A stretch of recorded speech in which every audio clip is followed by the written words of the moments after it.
Hello, my name is Lisa Jett, and I will be telling you the story of the 12 Brothers retold by Andrew Lang in his Red Fairy book after the Brothers Grimm. There were once upon a time a king and a queen who had 12 children, all of whom were boys. One day the king said to his wife, "If our 13th child is a girl, all her 12 brothers must die so that the kingdom may be hers alone."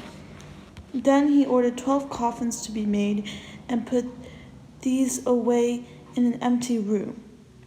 Given the key to his wife, he bade her tell no one of it. The queen grieved and refused to be comforted so much as that the youngest boy, who was always with her and whom she had christened Benjamin, said to her one day, "Dear mother, what makes you so sad?" "My child," she answered, "I cannot tell you." Benjamin left her no peace till she went, locked the room, and showed him the 12 little coffins and explained, bitterly, but her son comforted her and said, "Don't cry, dear mother. We'll escape somehow." "Yes," replied his mother, "that is what you must do. Go with your 11 brothers out into the wood. Let one of you always sit on the highest tree you can find, keeping watch on the tower of the castle. If I give birth to a little son, I will wave a white flag, and then you may safely return. But if I give birth to a little daughter, I will wave a red flag, which will warn you to fly away as quickly as you can. Every night I will get up and pray for you." Then she blessed her sons, and they set out into the wood. They found a very high oak tree, and there they sat, turned about, keeping their eyes always fixed on the castle tower. On the 12th day, when the turn came to Benjamin, he noticed a flag waving in the air. But alas, it was not white, but blood red, the sign that told them they must all die. When the brothers heard this, they were very angry, said, "Shall we suffer death for the sake of a wretched girl? Let us vow to never befriend one of her sex." Then they went their way deeper into the wood.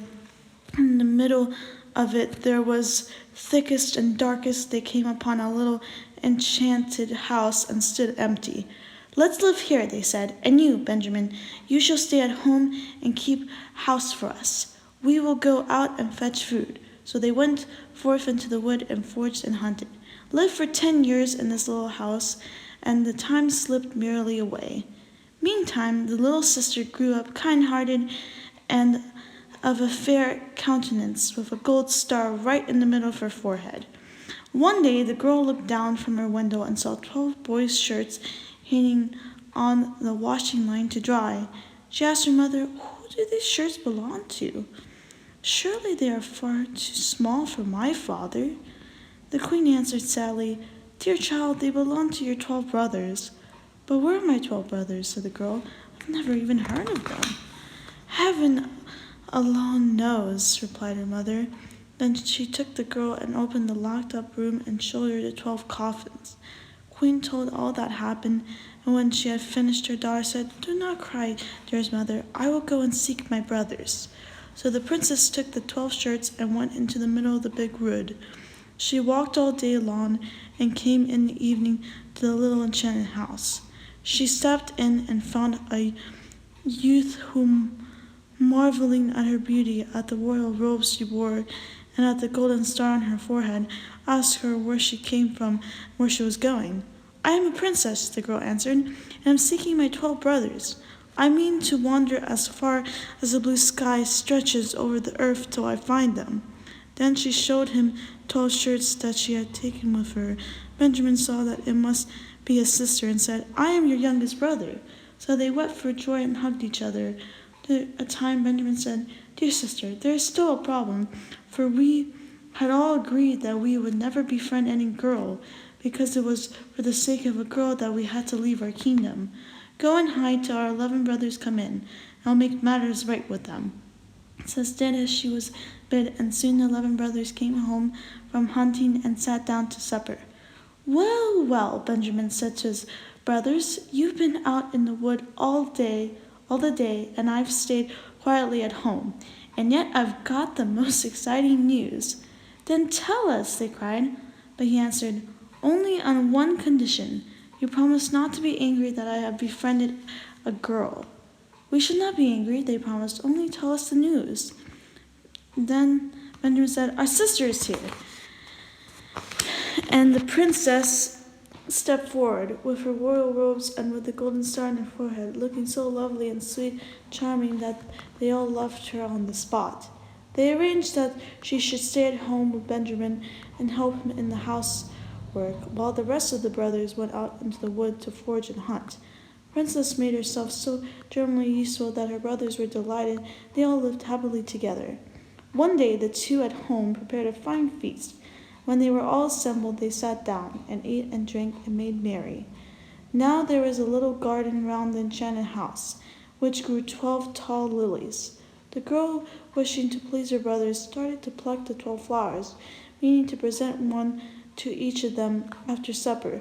But hardly had she begun when her brothers were turned into 12 ravens, who flew cawing over the wood, and the house and garden vanished also.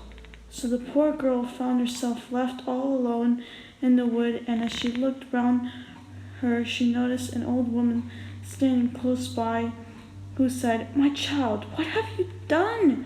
Why didn't you leave the flowers alone? Now your brothers changed forever into ravens."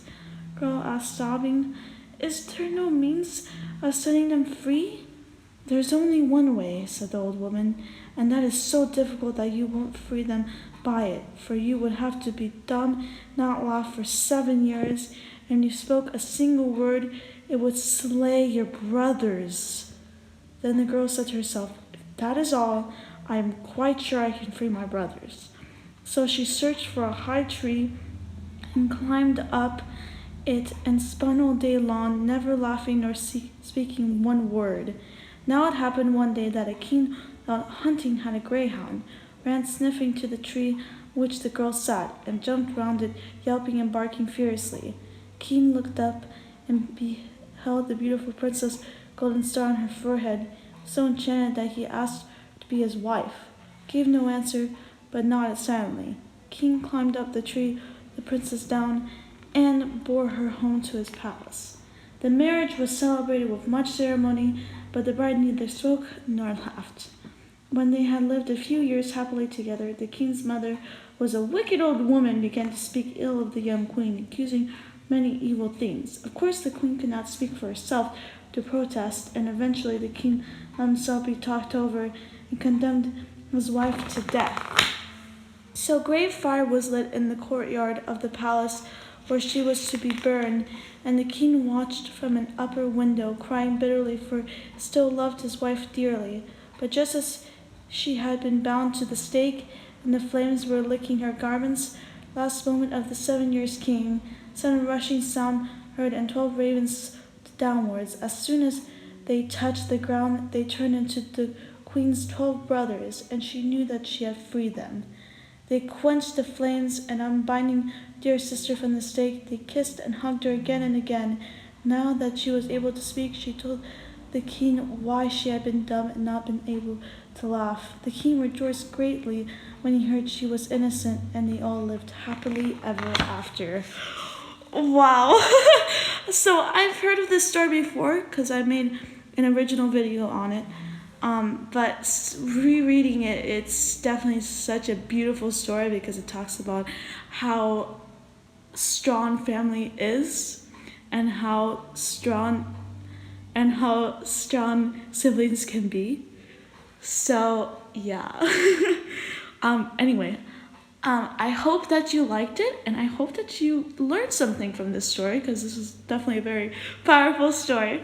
But anyway, I hope you enjoyed it, and bye.